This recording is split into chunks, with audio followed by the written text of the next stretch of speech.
Okay, so this is my new typewriter keyboard. I wanted something a little bit different, and I wanted everything on my desk to be white, so this is what I went for. Now, the lighting on this for some reason does look blue, but it is white. When you get it, you'll be able to tell that it's white. I don't know why it's blue. Maybe it's just reflecting off my monitor. But anyway, so this right here, you can hit it and it turns the lights off, or it'll turn it to all these like different fancy lights for the background. You can set your pens right here in here.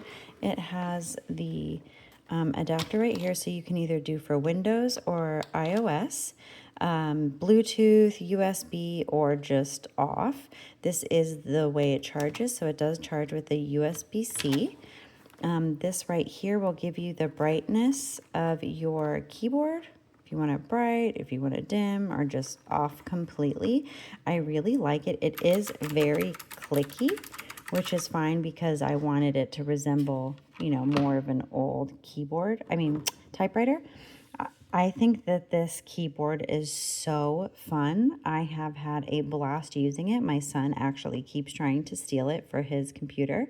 But if you guys are looking for a cool typewriter-esque keyboard, I would definitely pick one of these up. They do come in a whole bunch of different colors, but I just went with white because that's the scheme I was going for with my desk.